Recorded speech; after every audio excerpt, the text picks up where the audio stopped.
এই মুহূর্তে আমি সব পাল্টে দেব, এই মুহূর্তে আমি দখল করব, এই মুহূর্তে আমি সব অন্যায় করে দিব, এটা হয় না। You have to go step by step, একটা প্রতি ধীরে ধীরে যেতে হয়, যেতে গেলে কিছুটা পারা যায়। তাও সবকিছু যে সুনিশ্চিত হবে তা নয়। আজকে বদলায়, সবকিছুরই পরিবর্তন হয়।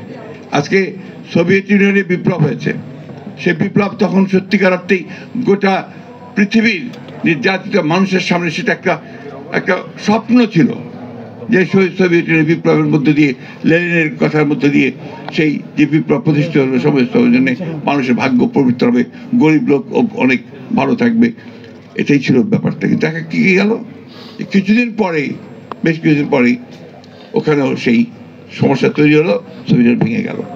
চীনে মাও সেতুং দীর্ঘদিন সংগ্রাম করে লড়াই করলেন, লড়াই করার পরে তিনি সফল হলেন, চীনে বিপ্লব হলো, লাল পতাকা উঠলো, লাল দেশ তৈরি হলো। এখন সেই চীনে কোন দিকে গেছে? পরিবর্তন। আমি দোষারোপ করছি না, এটাই বোধহয় ধারা। প্রয়োজনের সঙ্গে সঙ্গে, অর্থনীতি ভাষা তাই বলে, প্রয়োজনের সঙ্গে সঙ্গে তার ব্যবস্থা পাল্টায় এবং সেটা পাল্টাতে হয়। আমাদের এখানে এখন যে অস্থিরতা বিরাজ করছে, এই অস্থিরতা থেকে যদি আমরা নিয়ন্ত্রণ করতে চাই, তাকে যদি কন্টেইন করতে চাই, আমাদেরকে ধৈর্য ধরে পা ফেলতে হবে। এমন কিছু আমরা করব না যেখানে আমরা আরো নৈরাজ্যের সৃষ্টি করে আরো বিপদ আমরা যেন ডেকে না আনি। এই বিষয়গুলো আমাদেরকে মনে রাখতে পারে মনে করি। শহীদ জিয়া রহমান সাহেবের, আমাদের প্রেসিডেন্ট শহীদ জিয়া রহমান বীরুত্তম, তার মধ্যে এই ধৈর্যটা ব্যাপারটা ছিল, এবং তার যে স্বপ্ন, অর্থাৎ দূরদৃষ্টি সম্পূর্ণ যে চিন্তা ভাবনাগুলোকে তিনি কিভাবে ইমপ্লিমেন্ট করবেন, বাস্তবায়ন করবেন, তার জন্য তিনি প্রথমেই কিন্তু যুদ্ধ শুরু করে দেননি। প্রথমে শুনেছেন, সমস্ত বিজ্ঞ মানুষদের নিয়ে বসেছেন, তিনি যারা বিভিন্ন ক্ষেত্রে যারা বিশেষজ্ঞ ছিল তাদের কথা বলছেন। রাত্রি 2টা-3টা পর্যন্ত তিনি এদের নিয়ে কথা বলতেন। একটা রাত ছিল না যে যখন তিনি রাতে এইসব বিশেষজ্ঞদের সঙ্গে কথা বলেননি, কথা বলেছেন, শুনেছেন, তারপরে তিনি কাজ শুরু করেছেন। এই জিনিসটাই আমাদের সকলকে মনে রাখতে হবে, তা না হলে আমরা ভুল করতে থাকব। আজকে এই জিয়া স্মৃতি পাঠাগার, তাই না, একেবারেই একটা ঢাকা মহানগরের যে অফিস, মৌলানা ভাসানীর যে অফিস, তার পাশে তার কোন একটা ছোট্ট একটা র্যাকে বোধহয় 20টা বই ছিল, মনে হয় আমার 20টা বই। তা আমরা একদিন দেখে দেখলাম যে এখানে কেন এইভাবে, আমাদের তো আপনার একটা ভালো পাঠাগার তৈরি করা দরকার। সেসব আমরা আমাদের অফিসের, এখন যে নয়াপল্টন অফিসের 6 তলায় জায়গা বের করে সেখানে আমরা একটা পাঠাগার তৈরি করলাম। এখন সেটা মোটামুটি একটা যাওয়া যায়, বসা যায়, বই পড়া যায়, সেই অবস্থাতে। কিন্তু সঙ্গে সঙ্গে যে কাজটা এরা করতে পেরেছে, যার জন্য আমি এদেরকে ধন্যবাদ দিই। আমাদের দীপ্তি আছে, সালাম ভাই আছেন, অন্যান্যরা যারা এর সঙ্গে জড়িত, তারা গোটা দেশে এটাকে ছড়িয়ে দিতে পেরেছে। প্রত্যেকটা জেলায়, এমন কয়েকটা উপজেলাতেও জিয়া স্মৃতি পাঠাগার তৈরি হয়েছে, এবং তারা এই চেষ্টাই তারা কিন্তু করে যাচ্ছে। এখানে কেউ আমরা ফান্ড দেইনি, তারা নিজেরা তৈরি করে এই কাজগুলো করে যাচ্ছে। এমনকি তারা এই যে পাঠচক্র বা আপনার যে আড্ডা, এগুলো তারা নিয়মিতভাবে করার চেষ্টা করছে। এটা আমি মনে করি যে অবশ্যই বিএনপি রাজনীতিকে আরো সমৃদ্ধ করবে।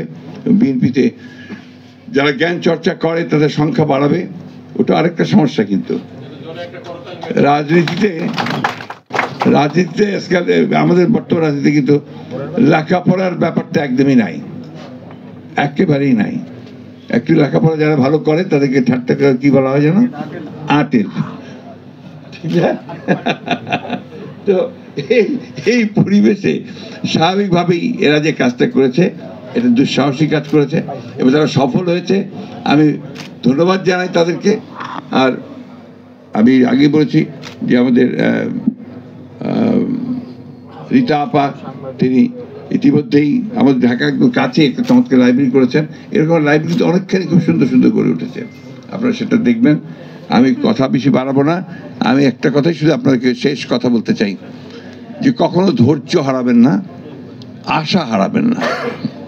আমরা কেন জানি না, আমাদের প্রত্যাশা অনেক, কিন্তু ধৈর্য একেবারেই কম। এই তো মাত্র কয়েকটা মাস হয়েছে, এর মধ্যে সব পাগল হয়ে গেছি আমরা। এবং দেখেন আমাদের এই সরকার অনেক ভুল ত্রুটি করছে, ভুল তো করবেই, তারা তার সরকারে ছিল না, রাজনীতি করেনি, রাজনীতির তারা অতটা জানেও না, বোঝেও না, তাই না? তো তাদেরকে তো সেই সময়টুকু সুযোগ দিতে হবে। প্রতিদিন আপনার এখন বার হচ্ছে আপনার মিছিল, দাবি দাওয়া সব বেড়ে গেছে। একদিন কোথায় ছিলে বাবা? তখন তো একটা কথা বলার সুযোগ, সাহসও কেউ পাও নাই, একটা কথা বলার সুযোগ কেউ পাও নাই, সাহসও পাও নাই। আর এখন যেহেতু একটা অবস্থা তৈরি হয়েছে, সবাই যাবে পেটে। এখন এই ওয়াজুল হক সাহেব বলছিলেন যে ওনার পাশেই জাতীয় বিশ্ববিদ্যালয়, না আজকে ওখানে স্ট্রাইক চলছে, রাস্তাঘাট বন্ধ। এটাতে লাভটা কার?